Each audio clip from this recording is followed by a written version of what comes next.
Good afternoon বন্ধুরা, তোমরা সবাই কি করছো?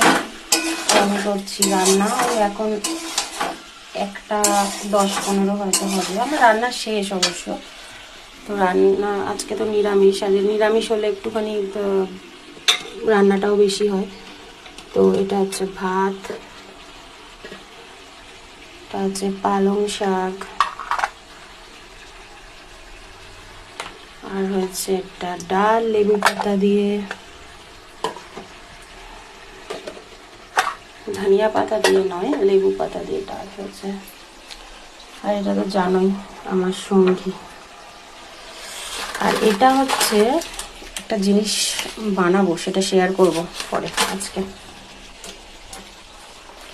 তো এখন রান্না হচ্ছে পটল, সয়াবিন, আলু দিয়ে একটা মাখা মাখা তরকারি, এটা করবো। আর পাঁপড় ভাজলে মোটামুটি হয়ে যাবে। প্রথম ভেবেছিলাম বেগুন পোড়া করবো, তারপরে ভাবলাম যে এই সবজিগুলো না তুললে সবজিগুলো নষ্ট হয়ে যাবে। তো সেই জন্য অল্প কটা পটল ছিল, সেটার সঙ্গে একটু সয়াবিন মিলিয়ে একটা করে ফেলেছি। তো তোমরা কী করছো জানিও। আর আমার তো চা না খেলে হবে না, চা খেতে খেতেই সব কাজ করি, বাকি খাবার টাবার অত খাওয়া হয় না আমার।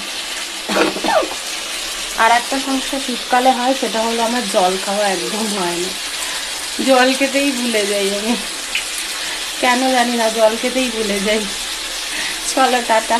আবার বেশি বড় হয়ে গেলে ভিডিওটা আবার পার্ট হয়ে যাবে, আমি জানি না, আমাকে বুঝতে পারছি না, এটা একটু শিখতে হবে আমাকে। যাই হোক, চলো টাটা। তোমরা কে কী করছো অবশ্যই।